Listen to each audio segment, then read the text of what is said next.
के प्रमुख। मैं आगे के संचालन के लिए डॉक्टर आनंद सिंह जी से आगे।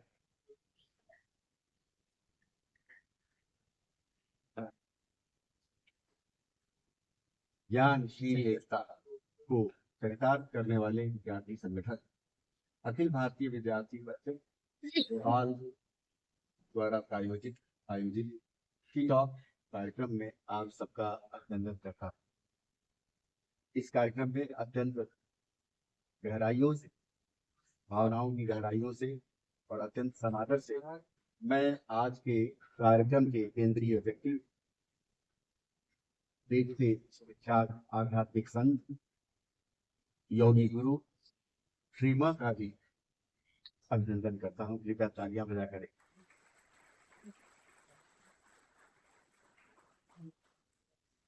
श्री मां या श्री एम इस नाम से विख्यात 21वीं शताब्दी के पहले दशक को अपनी उपस्थिति से धन्य करने वाले, विद्या जगत में, अकादमिक जगत में, साधक जगत में अप्रेंटिस टू हिमालयन मास्टर नामक पुस्तक से अपनी अति विशिष्ट पहचान बनाने वाले श्री एम हमारे समय को आलोकित करने वाले, हमारे समय को सार्थक करने वाले एक भारतीय विभूति है, सनातन प्रज्ञा के आध्यात्मिक पुरुष है। मैं आशा करता हूं कि आज जो हमारी चर्चा होगी उसमें श्री एम के द्वारा दिए गए वक्तव्यों से आप भी अत्यंत आलोकित, प्रकाशित अनुभव करेंगे। यदा यदा हि धर्मस्य ग्लानिर्भवति भारत अभ्युत्थानम् अधर्मस्य तदात्मानं सृजाम्यहम्। भारतीय अवतारवाद की चर्चा में अक्सर यह श्लोक दोहराया जाता है, लेकिन इस श्लोक में एक विशेष संकेत है। यदा यदा हि धर्मस्य ग्लानिर्भवति भारत, जब जब धर्म की ग्लानि होती है, अभ्युत्थानम् अधर्मस्य, अधर्म का अभ्युत्थान होता है, तद आत्मानं सृजाम्यहम्, तब अपना ही मैं सृजन करता है। मैं स्वयं आ जाता हूँ, अवतरण हो जाता है एक बात, और अपना सृजन करता हूँ, अपने जैसे लोगों को भेजता हूँ, प्रकट करता हूँ, उनको नियुक्त करता हूँ। ये बात भगवद गीता में मैं मानता हूँ। जो आप जैसे गुरुजनों के साहचर्य में मुझे सीखने का अवसर मिला कि जितने भी प्रज्ञा पुरुष हुए, साधक हुए थे, ऋषि महर्षि हुए हैं, मुनि वृंद हुए हैं, आध्यात्मिक प्रेरणा पुरुष हुए हैं, वे सभी कहीं ना कहीं आत्मानं सृजाम्यहम्, आत्मानं सृजाम, आत्मसृजन के ही अंश हैं। और इसी निरंतरता में, इसी कड़ी में, इसी श्रृंखला में मैं श्री एम को देखता। आपका जन्म 1946 में, 1946 में, 6 नवंबर 49 में, 1949 में आपका जन्म 6 नवंबर को तिरुवनंतपुरम में एक सम्भ्रांत परिवार में हुआ। आपके पिताजी ठेकेदार थे और एक कुलीन मुस्लिम परिवार में जन्मे हुए श्री एम की पहचान कैसे मुमताज अली से योगी मधुकर नाथ के रूप में बदल गई, ये जानना बड़ा महत्वपूर्ण और मनोरंजक है। माननीय श्री एम जी, आपसे हम जानना चाहेंगे, दर्शक भी जानना चाहेंगे, ये यहाँ के विद्यार्थीगण हैं, शिक्षकगण हैं, कुलपतिगण हैं, पत्रकार बंधु हैं, संक्रांत जन हैं, खोजी और जिज्ञासु लोग भी आपको सुनने के लिए आए हुए हैं। आपसे हम जानना चाहते हैं कि जो पहली किताब आपने लिखी अप्रेंटिस टू हिमालयन मास्टर, फिर दूसरी किताब आई उस सीक्वल में द जर्नी कंटिन्यूज, ये यात्रा अभी चल रही है, यात्रा जारी है। तो आप इसके संबंध में हमें बताएं कि कैसे आपको ये प्रेरणा मिली कि एक मुस्लिम परिवार में पैदा होकर सनातन मूल्यों की खोज में आप 20 वर्ष की उम्र में दक्षिण, सुदूर दक्षिण से सुदूर उत्तर हिमालय की ओर निकल, ये जानना हम लोगों के लिए बहुत मनोरंजक होगा।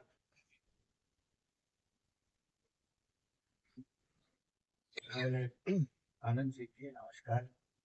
और मेरे सामने बैठे हुए विशेष ये आवाज आ रही है और हमारे भाइयों बहनों,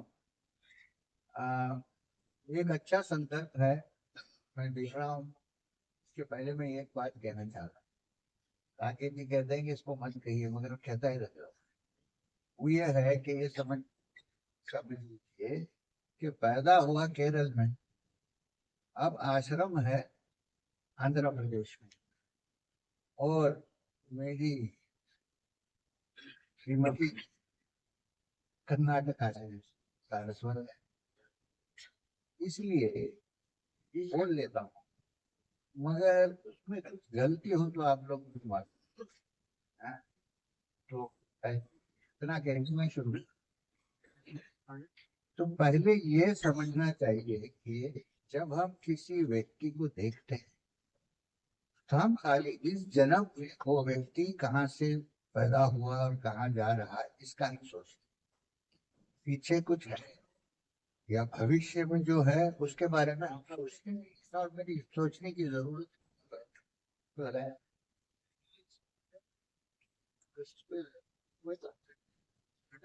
अभी तो सुनाई दे रहा है ना जी। तो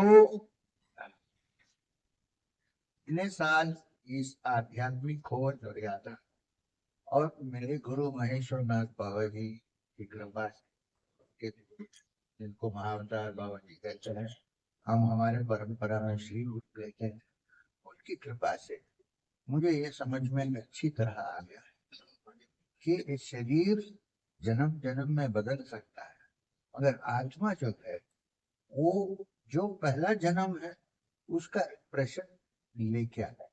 उसके जो बीज होते हैं वो लेके ही दूसरे शरीर में आती है हर आत्मा। तो बचपन से ही मेरे ख्यालात ऐसे हो गए थे कि अब देखिए केरल में कहीं बर्फ का पहाड़ नहीं, मगर मैं जब भी घर में बैठ के 6 साल के 7 साल की उम्र में मेघ को देखता, मुझे लगता था कि हिमालय कोई बर्फ हुई पहाड़ी। अब ना बर्फ हम देखे हैं ना कोई कॉमिक बुक में देखे हैं तब तक। तो इसका मतलब है कि मैं कभी भी ये भी सोचता था कि अकेले बैठ के सोचना सबसे अच्छी बात है, ये भी मेरे मन में। इसका मतलब है कि पहले जन्म से कुछ कर्म के फल से इम्प्रेशन लेके आया, और उसको इग्नाइट करने के लिए तब तक कोई नहीं मिला था। अगर आप मेरी आत्मकथा पढ़े होंगे, अप्रेंटिस टू हिमालयन मास्टर, अभी तो सब भाषा में ट्रांसलेट तर्जुमा किया गया है। हमारा बहुत बड़ा घर था। ताकि तो ऐसे बहुत वेल्थी थे, कंस्ट्रक्शन में थे। उनका सबसे बड़ा रिग्रेट ये था कि मैं अकेला लड़का हूँ और सबसे बड़ा लड़का हूँ, मैं उसको नहीं इनहेरिट किया, ये इनका सबसे बड़ा पे। तो हमारे घर के पीछे बहुत बड़ा पहाड़, शाम शाम को हमारे पूरे नेबर्स अड़ोस पड़ोस के लोग सब आके खेलते थे बच्चे। एक दिन शाम को 6 बजे सब लोग चले गए, और मैं वहाँ एक पत्थर का एक बेंच था, उस पर बैठकर ऐसे ही सोच रहा था कि क्या है ये, कुछ मुझे ठीक नहीं लग रहा है इसके अंदर। दूसरा जो बाहर दिखाई दिखाई पड़ रहा है वो, तो हमारे कंपाउंड के एकदम पीछे एक कटहल का पेड़, वहां की दीवार भी बड़ी छोटी थी और एक गेट खुला हुआ था। मैंने ऐसे ही अचानक उस तरफ देखा तो कटहल के पेड़ के नीचे कोई व्यक्ति खड़ा। अब वो व्यक्ति साधारण व्यक्ति ने, ऐसे आदमी को मैं कभी नहीं देखा तिरुवनंतपुरम में। जटाधारी था, और एकदम, वो तो बाद में मुझे समझ में आया कि हमारे जो पूज्य बाबा जी गुरु है, वो 6 फुट 2 इंच की ऊंचाई थी। अब मेरे बचपन में 8 साल की उम्र में मुझे लगा कि बहुत बड़ा पेड़ जैसा दिखता, और कपड़े खाली, यहाँ पर एक सफेद रंग का कपड़ा पहना हो और हाथ में कमंडल, मुझे नहीं मानता कि कमंडल भाई, और गले में रुद्राक्ष, मोटे मोटे रुद्राक्ष का माला, और पादुका कुछ नहीं, खाली बैरफुट। देखिए ये कहाँ से, मैं फिर भी सोच, मैं बड़ा लॉजिकल आदमी हूँ, मैंने सोचा कि गेट खुला था, उधर से कोई आया है का पता नहीं कौन है, उन्होंने ऐसा किया। अब नॉर्मली समझिए कि शाम के वक्त नया आदमी कोई विचित्र रूप का आदमी बुलाए तो भागने का ही टेंडेंसी हो रहा है। मुझे लगा कि जाएंगे आगे, तो मैं आगे गया तो उन्होंने पहला सवाल कि कुछ याद आ रहा है। देखिए हमारे घर में दक्षिणी भाषा चलती है तो या समझ ले, कुछ याद आ रहा है। मैंने कहा मुझे कुछ याद आ रहा है। हाथ सर पे रखा। उन्होंने कहा कि समय होने पर सब ठीक हो जाए। फिर बोले वापस चलने लगा। कमांड देता था वापस चलो, 1 मिनट भी नहीं रुक सकता। चल के घर के पास आया तो मुझे लगा कि अब मुड़ के देखे कि कहाँ है वो व्यक्ति, कहाँ है। मैं मुड़ के देखा तो वहां कोई नहीं चाहिए। फिर भी मैंने सोचा गेट से आगे चलेंगे ऐसे। अब इसमें एक प्रॉब्लम आ गया मेरा कि मैं अपनी माता जो है, माता जी हमारे किचन में कुछ बना रही, और उनको बोलना चाहता था पहले कि ऐसा ऐसा हुआ है, मगर जब भी मैं इस विषय के बारे में किसी से भी बोलना चाहा तो यहाँ लगा कि कोई ताला लग गया है, नहीं बाकी सब बोल सकता। उस दिन से शाम रात को जब मैं नींद में जब मैं सोता था तो लगभग 1 घंटा रात मिडनाइट नींद से जागरण, और मैं उनकी लेटे हुए, क्यों बैठने से कोई सोचेंगे ये क्या कर रहा है, तो लेटे हुए मुझे कोई ध्यान तब तक सिखाया नहीं। मेरे पेट में यहाँ नाभि एरिया पे ये लगता था कि कोई जैसा कि दिवाली में चक्र बना, ऐसा कुछ यहाँ वो हो गया। जिसमें आप दक्षिण में एक राजकुमारी भी रहते हैं, बंगाल में भी पैदा होते हैं, बनारस में पैदा होते हैं। ध्यान में जब मन उधर जाता है तो अलग अलग लेयर सीख जाता है, तो सब पता चल जाता है। वो किसी को हम ना प्रूव कर सकते हैं ना टेस्ट ट्यूब में डाल सकते हैं, जिसका अनुभव है वही संकेत। तो मैं क्या कह रहा कि पहले सन्यासी होने की बड़ी आकांक्षा थी। हाँ, सन्यासी होने की बड़ी आकांक्षा, आग्रह जो भी बोली, तो मैं बाबा जी बोले कि इस जन्म में सन्यास तुम्हारे लिए है, वापस जाओ गृहस्थ का जीवन, और जब तक मेरा ग्रीन सिग्नल नहीं मिले तब तक कोई सत्संग नहीं करना, मुंह बंद रहो, जुबान। अच्छा, पब्लिक डिस्कोर्स से। ये बहुत बड़ा ऑर्डर है, क्योंकि मैं सत्संग पे जाके बैठता, कोई लोग सत्संग कर रहे हैं, ये लगता था कि कहा क्या रहा है, मगर मुंह नहीं खोल सकता। तो ऐसा चला। एक दिन मुझे लगा कि ग्रीन सिग्नल मिल गया, वो भी ऐसे ही हुआ। मेरा कोई स्पष्ट नहीं। अच्छा, इसके पहले मैं एक बात आपको कहना चाहूँ, फिर भी मुझे सन्यासी बनने का इतना शौक और इतना ये था कि मैं बाबा जी को बोलते बिना एक दिन वहां पर सुबह सुबह गंगा में स्नान करने जाता था मैं, तो वहाँ एक बहुत ऑर्थोडॉक्स प्राचीन आश्रम है ऋषिकेश में, शंकराचार्य मठ से मिला हुआ है। मतलब है कि अभी काली कमली वाला जो आप। नहीं, ऑर्थोडॉक्स शंकरा मठ का। अच्छा, पुराना प्राचीन मठ। तो वहाँ एक महाराज थे स्वामी जी सच्चिदानंद, पास में ही शिवानंद आश्रम से आप सीधा चलिए तो रेड सेट में चल, तो वो आते थे, बहुत बड़े पंडित थे और सन्यासी थे, दशनामी। तो वो आते थे, हम बहुत सारे, हम दोनों में बहुत मोहब्बत हो गई, बहुत सारे डिस्कशन होते थे। सुबह सुबह वो स्नान करके निकलते थे, उनको हमारे बारे में अच्छी तरह मालूम भी था क्या बैकग्राउंड है। एक दिन मैंने महाराज को कहा, महाराज मैं संन्यास, बाबा जी कहें कि नहीं करेगा, तो उन्होंने मुझे मुझे तो लगता है अर्हत है तो पात्रता है। पात्रता है। तो कल सुबह में 4 बजे गरवा का एक कपड़ा बाल जाके शाम को और थोड़ा चंदन एक फूल इतना लेकर इधर आ।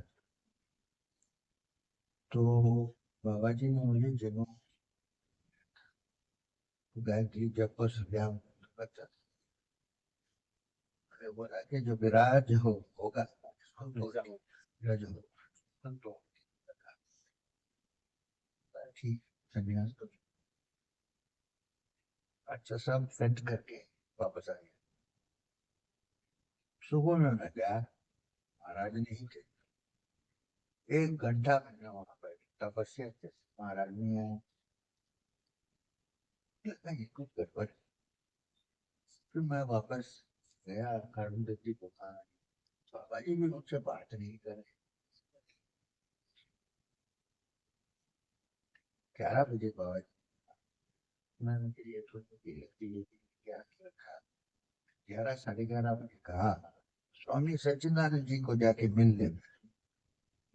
अरे बाबा जी गलती हो गई मैंने बोला नहीं कोई गलती नहीं, तो जाके बात कर गया। तो फिर मैं गया और महाराज आए अंदर से और आंख में पानी। उन्होंने कहा कि बालक ऐसा है, उन्हें एक बहुत अच्छा काम मुझसे करवा दिया और मैं गलती करने वाला था, उससे बच गए। क्या है हमारे जो गुरु है महेश्वर नाथ बाबा जी, तुमने कैसे नहीं बताया मुझे ये बात? और मैं उनको देखने की मेरी बहुत आग्रह था, बहुत आशा थी। वही आज मैं कब बोला सुबह 3:30 बजे खटखटा किसी दरवाजा खोला तो बाबा जी खड़े। तो बोले मुझे जानते हो? मैं सुना हूँ। बोले मैं महेश्वर नाथ। हाँ तो बोले मैं प्रणाम। बोले उस लड़के को संन्यास देने के लिए तुम्हारा क्या रिस्पॉन्सिबिलिटी, तुम कौन हो कि उसको संन्यास? मैं फैसला दूंगा क्या को। तो उन्होंने कहा कि वो संन्यास लेने के लिए तरस रहा। तो बोला अगली बार ऐसा मत करो। सो बाबा जी को प्रणाम किए, आशीर्वाद रखे। अरे ये स्वामी मैं वापस भाग गया है। अरे दूसरी दुकान है बाबा जी ध्यान बैठे 1 घंटा में हुई। उसके बाद तो बोला तो समझ गया। तो इस तरह संन्यास वंचित रह गए। नहीं तो अब तो अभी भी लगता है कभी कभी। तो बच्चे हो गए बड़े हो गए बच्चे। कहीं ना कहीं संन्यास में एक मोहक सौंदर्य तो है, जो भारत की एक गैरिक प्रतिभा रही है। तो जो सनातनता है संन्यास के इस रंग से अभिव्यक्त होती है।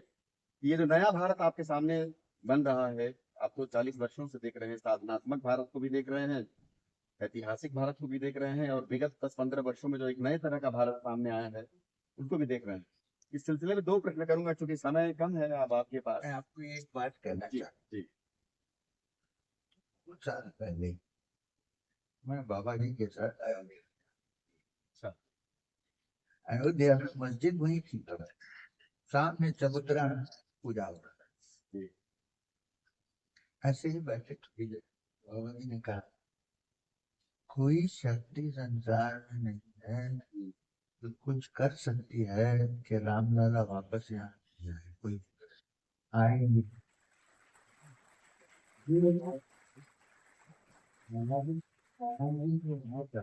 देखिए बहुत पुरानी बात थी। पुरानी। जब मैं बाबा जी के साथ था उन्होंने कहा कोई भी शक्ति उसको नहीं कर सकती है, वापस आएगी ही। बाबा जी मस्जिद है यहाँ क्या देंगे, तू हो चलो। तो वहां से भी और फिर आगे मैं गया क्योंकि निमंत्रण आया था। हाँ। राम मंदिर का निर्माण हुआ और प्राण प्रतिष्ठा हुई। मैंने 2-3 वीडियो आप भी देखे होंगे। कोई धर्माचार्य ने कहा कि मंदिर पूरी नहीं हुई तो कैसा रामलला का प्रतिष्ठा कैसे हो सकता हाँ, तो है। कहा हाँ, तो मैंने उनको समझाया क्या आप ये बड़े लोग हैं, शंकराचार्य मैं नमन करता हूँ, और ये बात मत सुनिए। बृहद संहिता जो है उसमें मंदिर के बारे में पूरा लिखा गया, बहुत पुराना।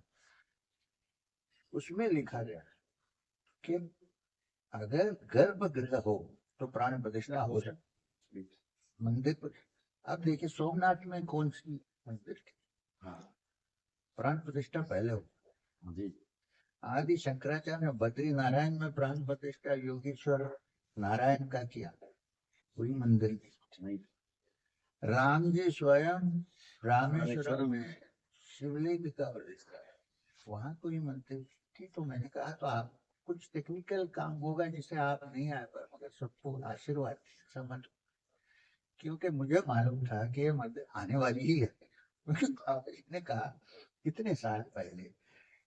अब आप क्या सोचते हैं? अभी तो फिर से चल रहा है और आज आपका एक इंटरव्यू भी छपा है यहाँ क्या? दैनिक भास्कर में। अच्छा, बहुत सुंदर इंटरव्यू है, अनेक लोगों ने उसको पढ़ा भी है।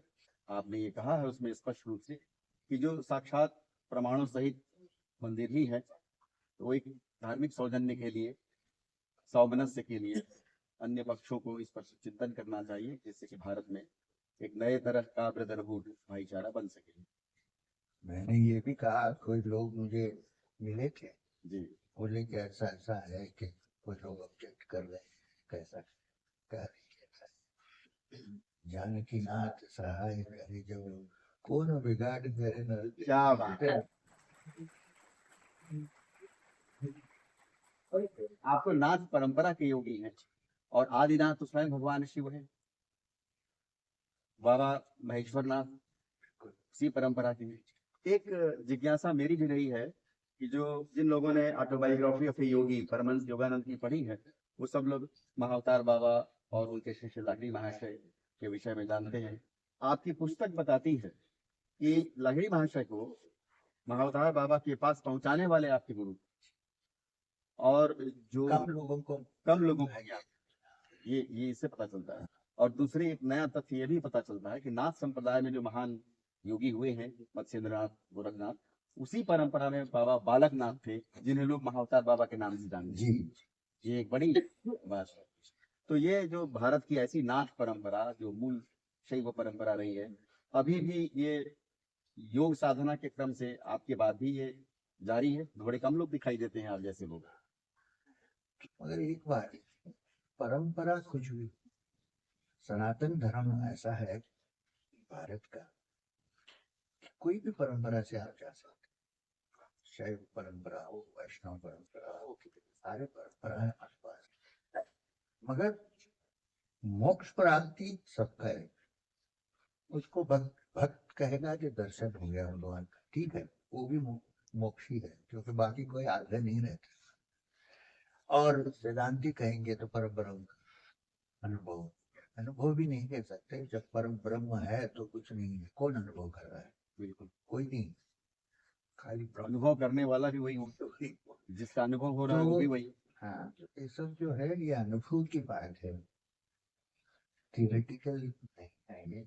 मगर नाथ संप्रदाय के बारे में मैं ये कहना चाहूंगा कि एक समय ऐसा हुआ भारत के इतिहास में कि कई लोग समझने लगे, हर आदमी नहीं, कई लोग समझने लगे कि आत्मा साक्षात्कार के लिए खाली ब्रह्म सत्य जगत मिथ्या समझने से हो जाए, और ब्रह्म का जो अनुभव है वो खाली अहम ब्रह्मास्मि बोलने से हो जाए, ऐसा नहीं है।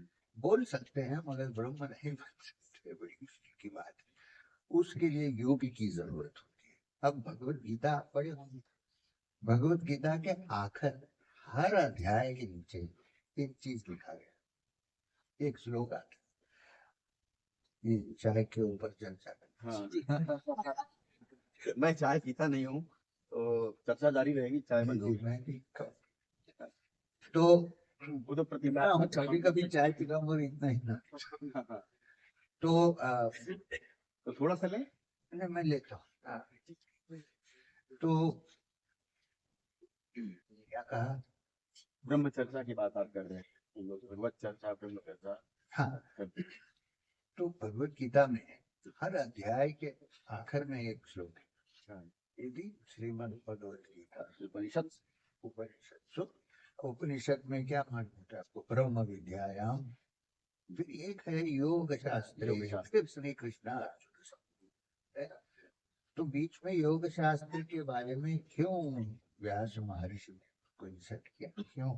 क्योंकि उपनिषद, एकम सांख्यम च योग। हाँ, क्यों? हाँ, क्योंकि वो जो ब्रह्म का अनुभव है, जो उपनिषद है, इसमें उपनिषद से आपको मालूम है, जब तक अनुभव नहीं होता है तब तक थियोरिटिकली रहता है। जी, अनुभव के लिए योग की जरूरत है। योग का मतलब नहीं कि खाली योगासन करें, नहीं, योग योग ऐसे की बात आप योग दर्शन, ध्यान ध्यान वाली जो बात आप हाँ, योग दर्शन, जैसा सांख्य दर्शन है ऐसा योग दर्शन। योग दर्शन में सांख्य दर्शन से ही बहुत कुछ लिया गया है जी कपिल मुनि जी की। और ये भी समझना चाहिए कि भगवान कृष्ण ने जब अपनी महिमा के बारे में कहा तो उन्होंने कहा कि मुनियों में मैं कपिल। कपिल, बिल्कुल अब ये छूट गया था तो लेके बैठ के खाली हम ब्रह्मा जी के जगह मिथ्या, ऐसा नहीं होता। तो योग जो है नेग्लेक्ट कर रहे हैं उस जो समय। Essential part. हाँ, अब उस समय जो योग को क्या बोलेंगे, उसको रेस्क्यू करके वापस अपने पथ में ले आए, वो नाथ संप्रदाय के लोग, योग का मच्छेंद्र नाथ से लेकर गोरखनाथ से लेकर आज हमारे पास जो योग के बारे में योगोपनिषद छोड़िए, बहुत पुरानी, जी मगर उसके बाद जो भी हमारे पास 10वीं 11वीं शताब्दी के बाद जो भी हमारे पास ग्रंथ जी, योगिक ग्रंथ हैं, वो सब नाथ संप्रदाय से ही लिखा है। शिव संहित, गोरक्ष संहिता, गोरक्ष शतक, हाँ, और गोरखनाथ का मैग्नम ऑपस सिद्ध सिद्धांत संबंध, अच्छा, और ज्ञानेश्वर, ज्ञानेश्वर भी नाथ थे, जी गहनीनाथ के शिष्य थे। और हठयोग के बारे में भी, हठयोग प्रदीपिका विश्वात्मा नाथ ओ विनाथ संप्रदाय से। इसलिए क्या हुआ कि योग बच गया, तो इसलिए नाथ संप्रदाय का बहुत सारा इम्पोर्टेंस है। तो श्री एम, आपके दृष्टिकोण से धर्म जो है अनुभव परक है या आचार परक? आचार से अनुभव होना चाहिए, खाली आचार में ही रह गया तो कर्म कांड हम लोगों के शास्त्रों में कहा गया आचार प्रभवो धर्म, धर्म जो है आचार से पैदा होता है, आचार आचार से, यानी आचरण। आचरण से पैदा होता है, आचरण से चलता है, मगर उसमें आगे जो गोल है वो अनुभव है। ये आचरण के बारे में जिसने बताया है हमको, ये अनुभव से ही बताया। जी जिसको अनुभव नहीं है वो आचार्य नहीं बता सकता, इसलिए उसको आचार्य कहते हैं, जिसको अनुभव होता है।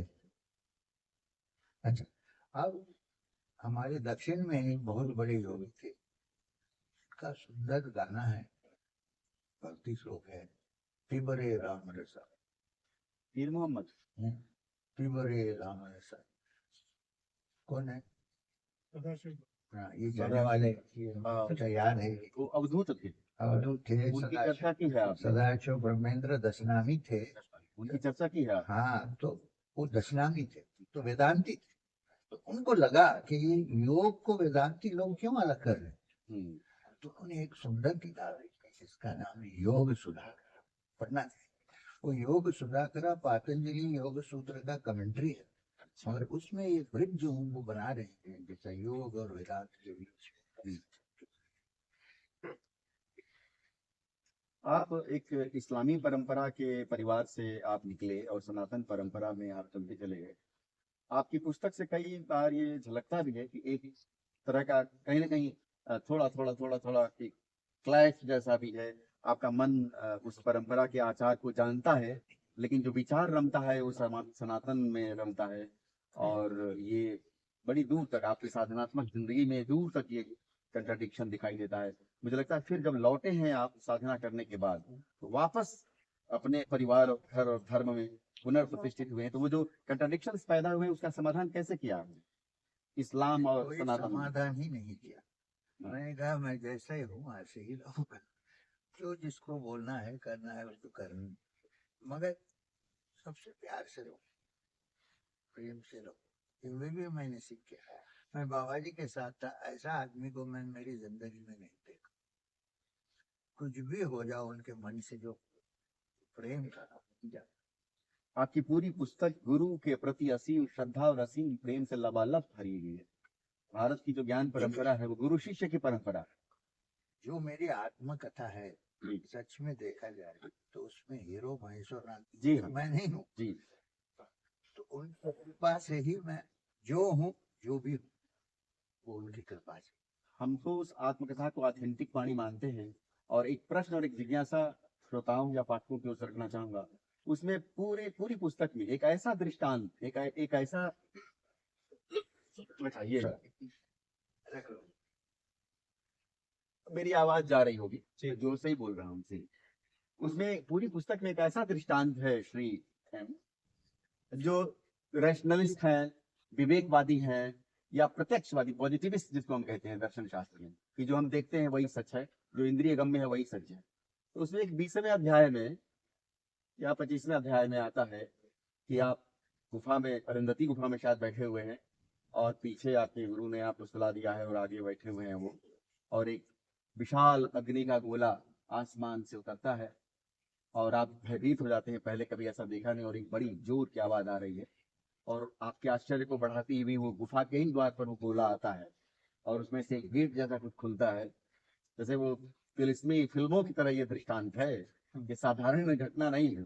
और उसमें से एक सर्प, नीले सर्पदेव निकलते हैं, और वो अपना वो दूर जो है फन ऐसे निकाले हुए हैं, वो बाबा जी से उनका संवाद हो रहा है, और आप भयभीत होकर आपको सुला दिया जाता है। फिर एक चर्चा होती है, थोड़ा सा उस पर प्रकाश, क्योंकि एक बड़ा अतीन्द्रिय विषय है, ये साधारण विषय नहीं है। मैंने ये समझ, और ये साहस किया है आपने इसको लिखने का, इस बिना पर कि आपको कोई झूठा नहीं करा रहा। हाँ कर सकता है, मैं कोई बाधा नहीं, मैं जो मेरे मन में जो है मैंने लिखा, उसमें कोई शंका नहीं। एक नाग लोक है इस ब्रह्मांड में, अनेक लोक है, हम लोग पढ़ते आए हैं, गो लोक है, नाग लोक है। तो ये पहली बार एक साक्ष्य, एक जिसको अनुभव हुआ है उस व्यक्ति का साक्ष्य मिल रहा है। और योगी लोगों को पहले भी अनुभव हुआ है, मैं किसी ने ऐसा लिखा नहीं।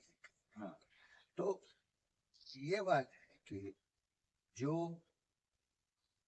फिल्मों में और फिक्शन में और इमेजिनेशन में होता है, कोई सत्य के ऊपर बेस करके ही होता है। उसके पृष्ठभूमि में कोई ना हाँ, कोई, कुछ ना कुछ होता है, उसके ऊपर एक्सैजरेशन लगता है तो वो फिल्म बन जाती है। तो उसका बेस जो है वो हम लोगों के हाथ में है, जो हम लोगों को बताते हैं कि भैया ऐसा है। और मैं सच बताऊं कि मैं तो इतना डर गया था, ये तो फिर मुझे लगा कि ये चैप्टर छोड़े, तो फिर लोग कहेंगे अरे क्या है, गांजा पिया हुआ कुछ नहीं था। मैं तो एकदम क्लियर था, मेरा मन तो एकदम क्लियर था। वो तो बाबा जी तो पास में आने ही नहीं देते थे चीज। तो मैं इसके कनेक्शन में और एक चीज आपको बता, विश्व हिंदू परिषद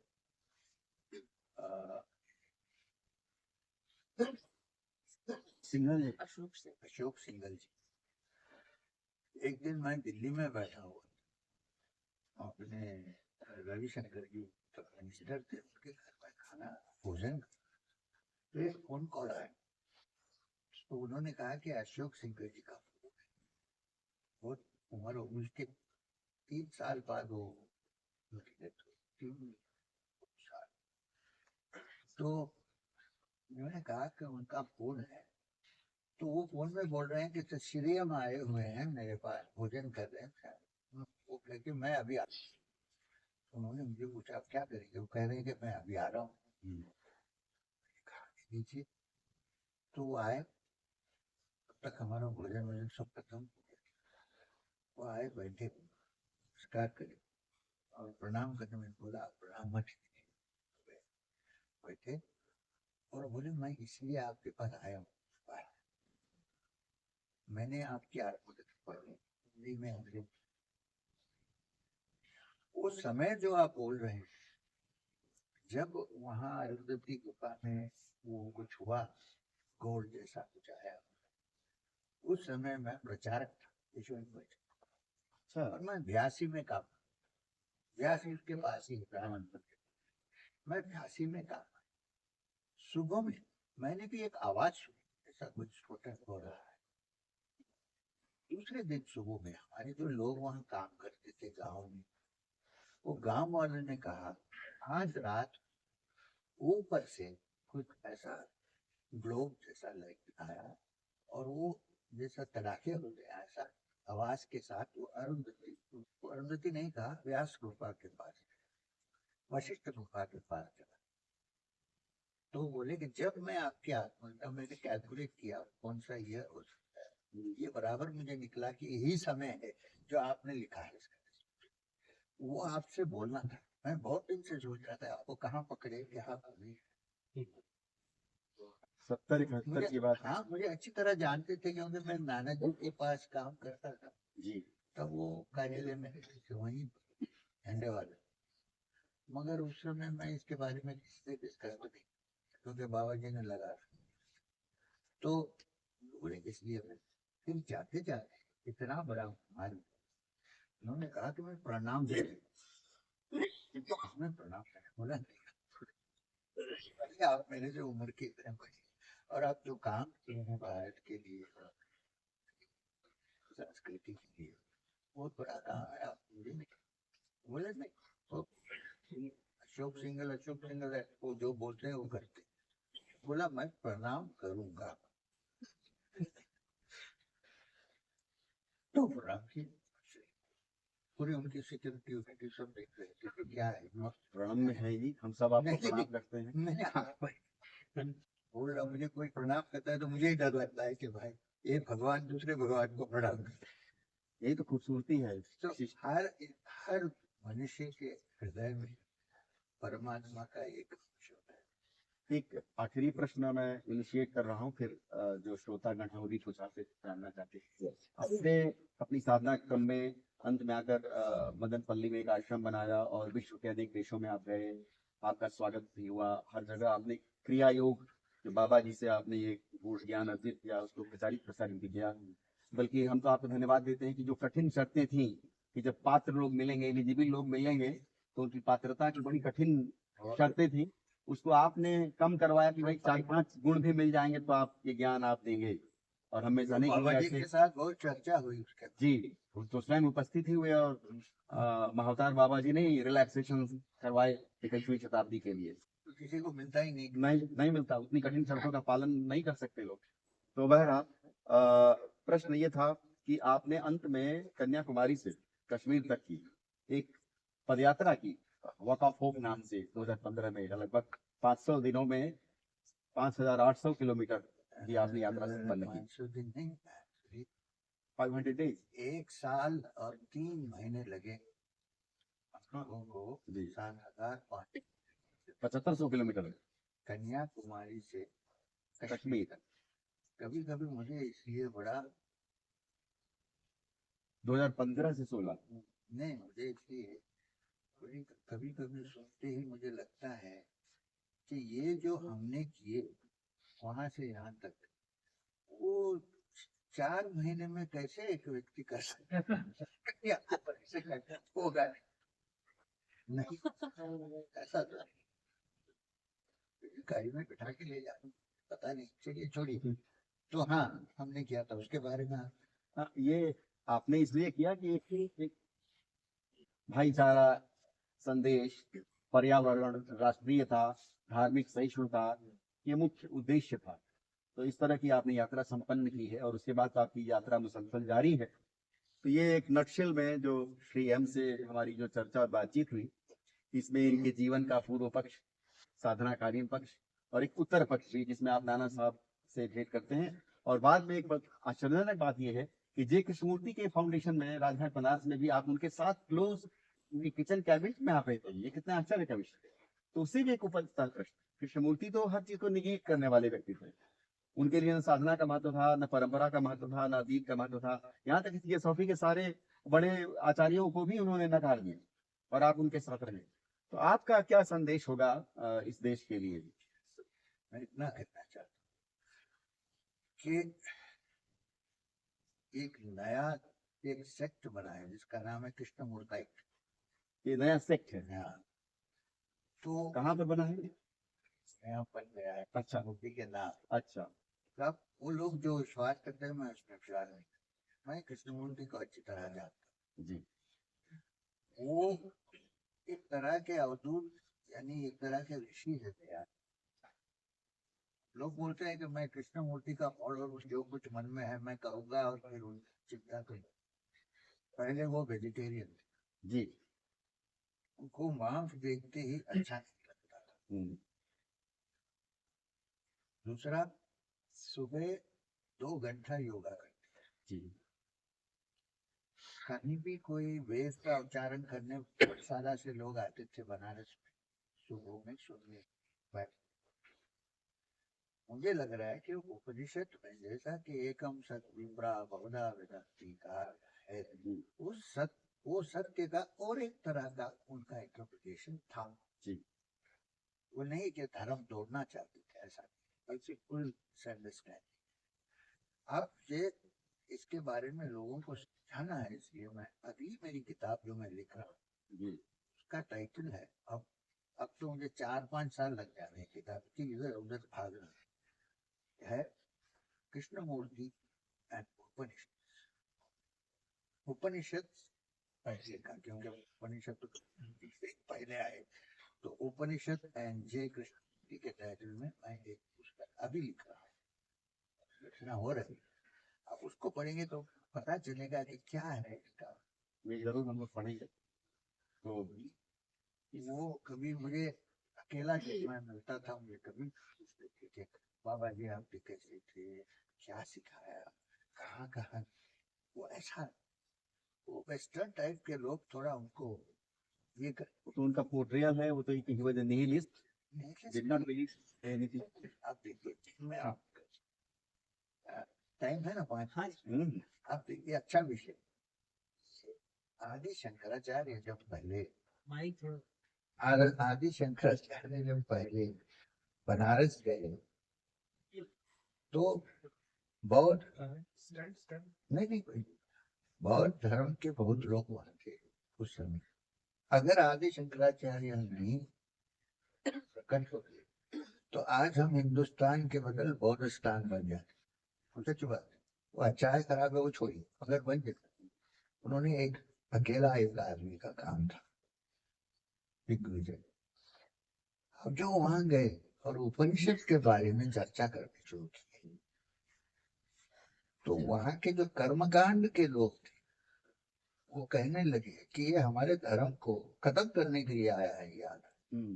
क्योंकि उनका जो परम ब्रह्म का डिस्क्रिप्शन है वो एकदम बहुत मिलजुलता था बौद्ध धर्म की शून्यता के साथ। शून्यता नहीं है मगर शून्यता के बहुत पार। तो वो हाँ, तो वो जो कर्मकांड के लोग वो कहने लगे कि ये हमारा धर्म को डिस्ट्रॉय करने आया हुआ आदमी है, और उनका नाम रखा प्रचन्न बौद्धिका। प्रचन्न बौद्धिका का मतलब है बुद्धिस्ट इन डिस्गाइज। तो जब कृष्णमूर्ति कुछ कहते हैं हमें लगता है कि शून्यवाद है, शून्यवाद नहीं, निहिलिज्म नहीं है। जैसा कि वेदांत सत्य अन्वेषण में एक प्रोसेस जारी होता है, क्या है नेकी नेकी नेकी, ये नहीं है, ये नहीं है, सत्य ये नहीं हो सकता है। जब आखिर कुछ भी निगेट नहीं कर सकते आप और मन एकदम स्तंभ हो जाता है, तब वो अनुभव होता है। बहुत बड़ी बात की, बहुत बड़ी बात। नकारते नकारते जिस बिंदु पर अब हमारे लिए नकारने को कुछ नहीं रह जाता, हाँ, वहां उस बिंदु वो पर जो कुछ नहीं रह जाता है वो सब कुछ है। आपको लगता है शून्य जैसे, मगर वो शून्य नहीं है, वो सब कुछ। तो उसका अप्रोच थोड़ा सा वेस्टर्न था, पर इतना ही था। अप्रोच वेस्टर्न था, क्योंकि जिसको एड्रेस कर रहे थे वो लोग भी वेस्टर्न थे और उनको ज्यादा कुछ इंडियन शास्त्रों के बारे में ज्यादा, मगर उपनिषद के बारे में कभी कभी।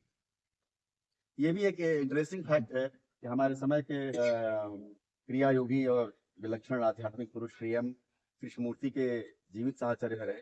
और दक्षिण से ही एक लहर उठाने वाले सदगुरु भी मैंने पढ़ा है कि वो कृष्णमूर्ति के स्टडी सेंटर को चलाने वालों में से रहे पहले पहले कृष्णमूर्ति। लेकिन ये कंट्राडिक्शन हर बार ये समझ में आता है कि कैसे कृष्णमूर्ति के विचार, लेकिन आप तो उनके जीवन संपर्क में रहे हैं तो ये पढ़ना रोचक ही होगा कि आपका क्या अनुभव रहा। ओशो बहुत पढ़ते थे कृष्णमूर्ति।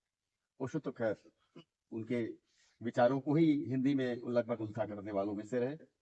तो आपका ये अद्भुत जो काम है वो पुस्तक के रूप में जब सामने आएगा तो बनेंगे। मैं तो इतना कह रहा हूँ कि सनातन धर्म के अंदर कितनी शाखा है जी, तो आप गिन नहीं सकते। बहुत शाखा और उसका सेंटर नहीं छोड़ देना।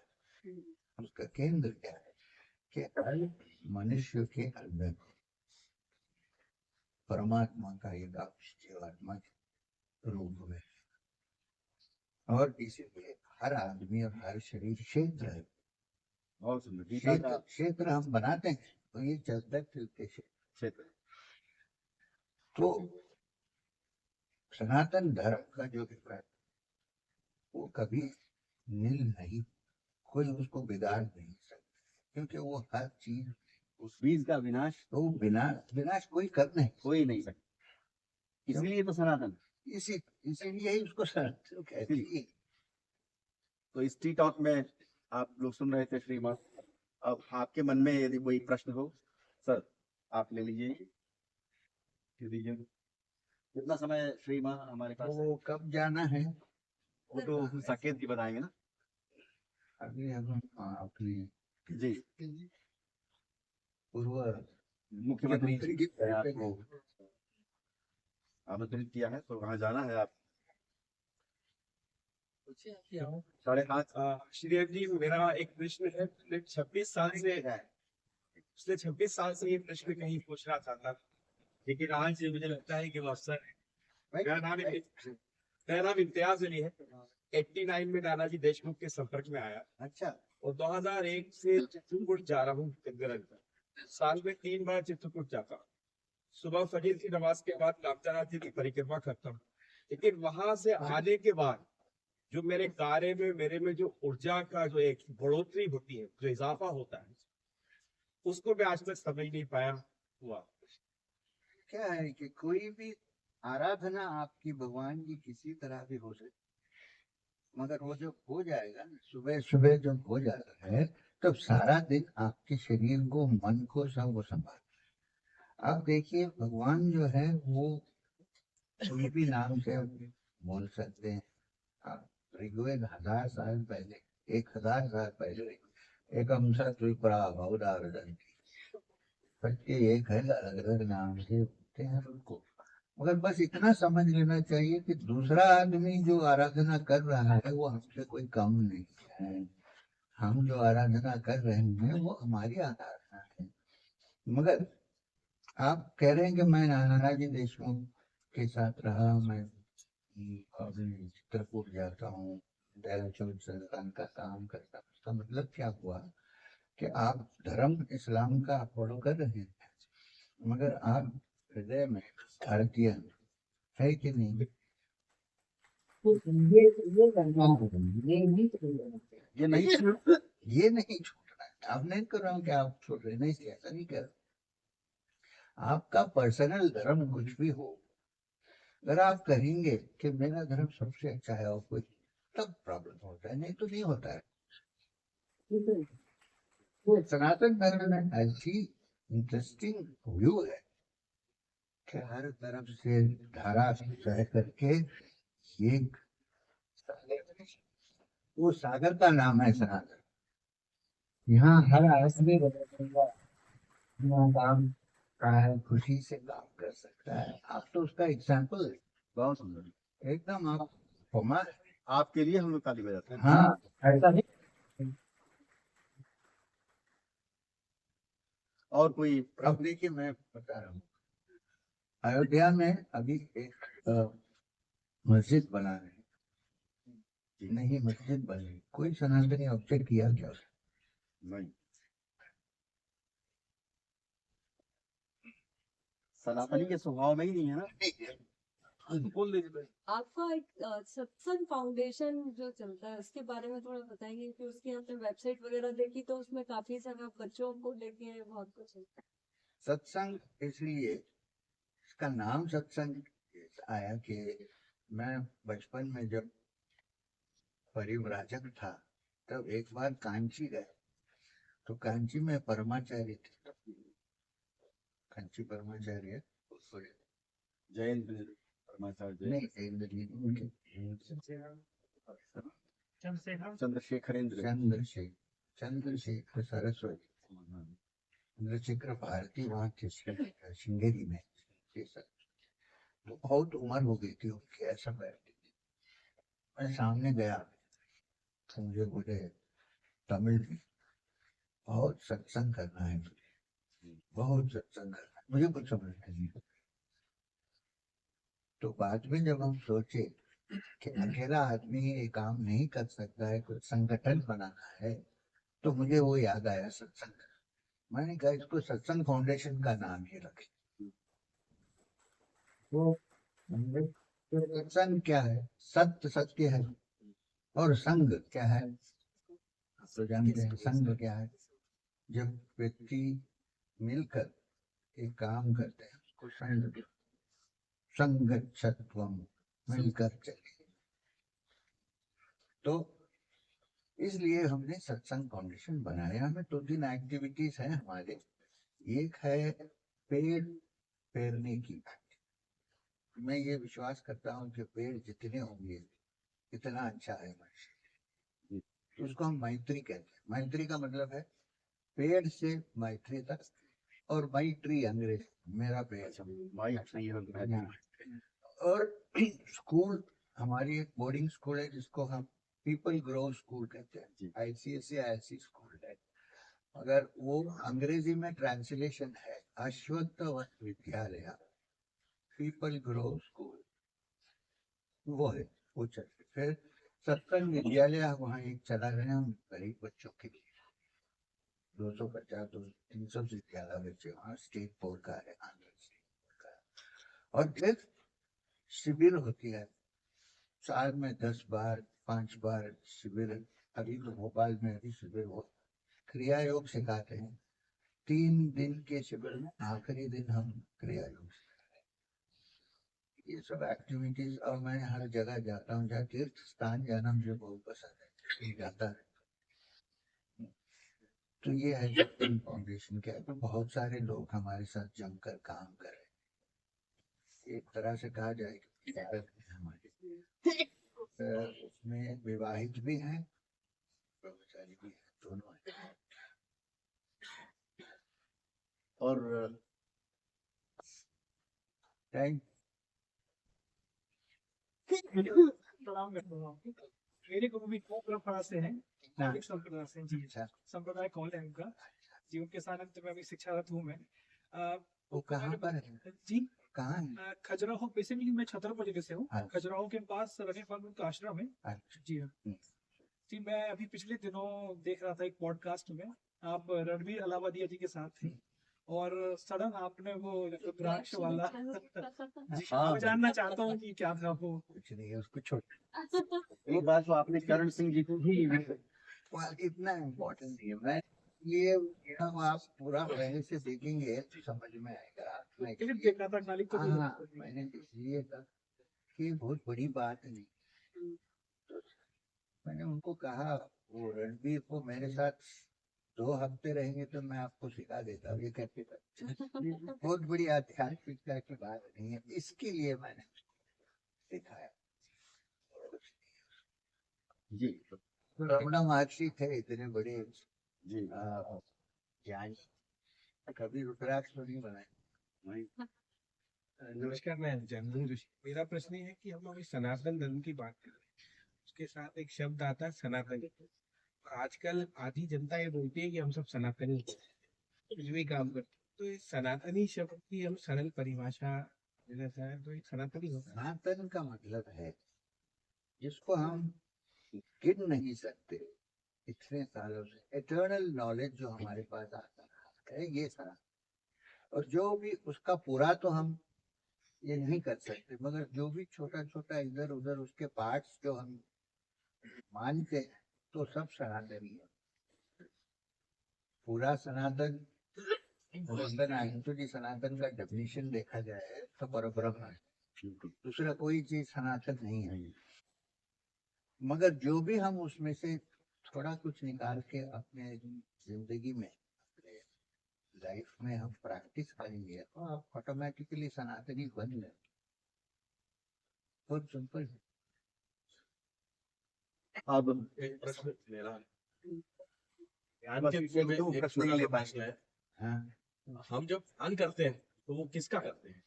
ध्यान अलग अलग दूसरे दूसरे तरीके में अलग अलग किस्म के ध्यान। कभी भगवान का ध्यान करते हैं तो भगवान का रूप का ध्यान करते हैं, जो हमारे पुराणों में लिखा गया है भगवान ये रूप में आए वो। दूसरे जो हैं जो ध्यान करते हैं भगवान का जो निराकार है, ये भी ध्यान है। ध्यान का मतलब है कि मन को स्थित करना कोई भी चीज के ऊपर, और यहाँ आध्यात्मिक ध्यान भगवान।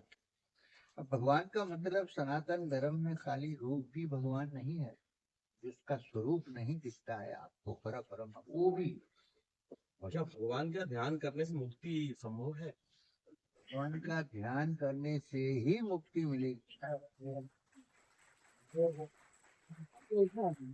हाँ, आप पूछ रहे थे। ये आखिरी क्वेश्चन। चलो एक विद्यार्थी का सवाल ले लेते हैं, पीछे वो खड़े हैं, बोलिए। गुरु जी के चरणों में मेरा नमन। गुरु जी मेरे 2 क्वेश्चन है।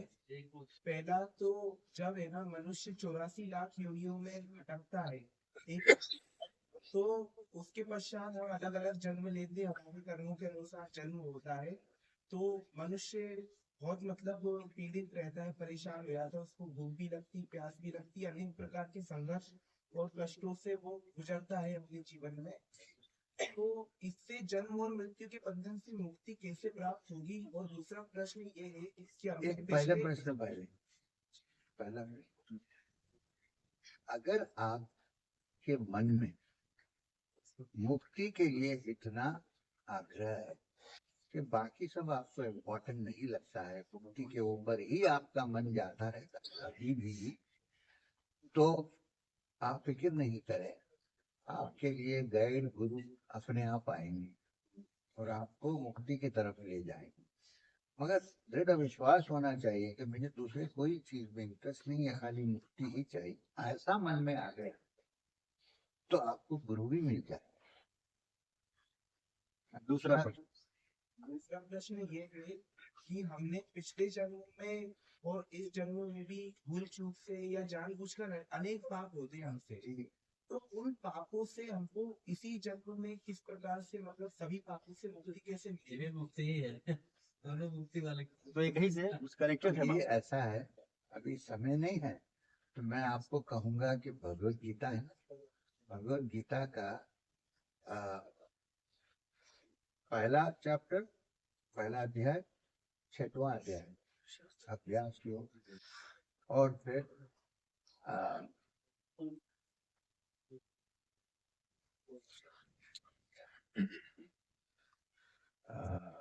पुरुषोत्तम 15वां, ये तीनों अध्याय का थोड़ा ग्रहण कीजिए, उसके बाद फिर हम मिलेंगे तो फिर खोजते रहेंगे तो स्वयं या इनके जैसे।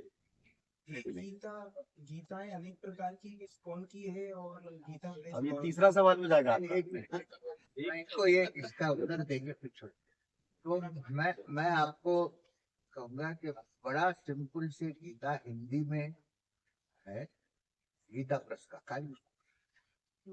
ठीक है। स्वयं ये अंतिम प्रश्न आपका है। वर्तमान में मैं ये महसूस करता हूँ कि कहीं ना सामाजिकता, मानवता और नैतिकता का ह्रास कहीं ना कहीं हो रहा है। शिक्षक होने के नाते मैं दूसरे विद्यार्थियों को पढ़ाता हूँ, लेकिन चुनौती होती है ऐसे दूसरे विद्यार्थियों को। तो मैंने कोशिश करी है कि अपने घर से ही प्रारंभ करूँ। मेरी बिटिया है 3 साल, मैं कोशिश करूँ। मैं जानता नहीं, वेद पुराण उपनिषद बड़ा कठिन विषय है जिसको हम केवल सुने हैं, पढ़े तो नहीं है।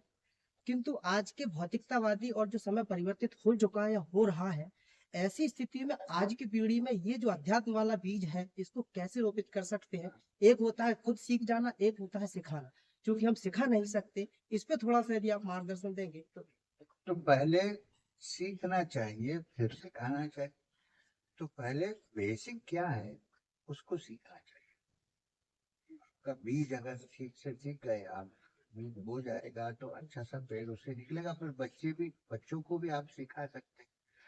दूसरी बात, आप अपनी जिंदगी में जैसा अपने बच्चे के फ्यूचर के लिए, भविष्य के लिए सोचते हैं, यही ऐसे ही आपका चलन भी होना चाहिए। सिखाने से नहीं होता है, हम अपने आप करने से वो सीख जा रहे हैं अपने आप। जैसा कि यम नियम जो है वो हम फॉलो करना पहला सीखें और उसको देख के बच्चा भी सीख जाए। हम एक उनको सिखाएं कि सत्य बोलना है, सत्य सत्य, और हम झूठ बोलते रहे तो नहीं हो पाता, क्योंकि बच्चा जल्दी पहचान जाता है कि ये एक अपना कर रहे हैं, ये दूसरे को सिखा रहे हैं। तो अपनी लाइफ में कंसिस्टेंसी होना है। और छोटे छोटे जो किताबें अमर चित्र कथा वगैरह जो आती हैं उनको बच्चों को दीजिए, वो पढ़ेंगे और धीरे धीरे इसके बारे में फिर आपको जो प्रश्न करेंगे तो उसके लिए उत्तर देने के लिए आपको तैयारी करना पड़ेगा। ये बड़ी इम्पोर्टेंट।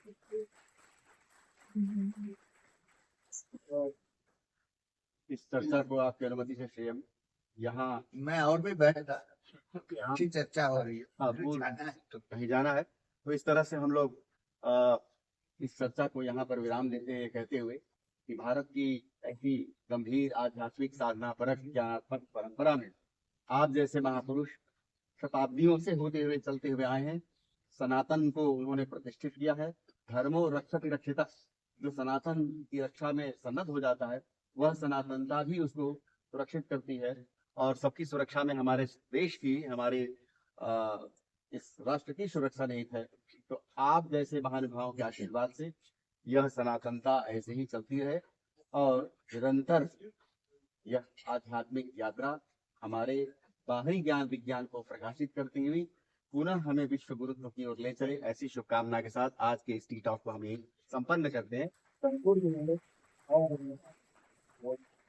बहुत बहुत धन्यवाद। आइए कभी मदन, हम तो पहले ही कह चुके हैं कि हम आपके शिष्य हैं और हम आएंगे मदन पल्ली। आप में से भी कोई जाना चाहे तो आदरणीय ओपन सबके सबके लिए विश्व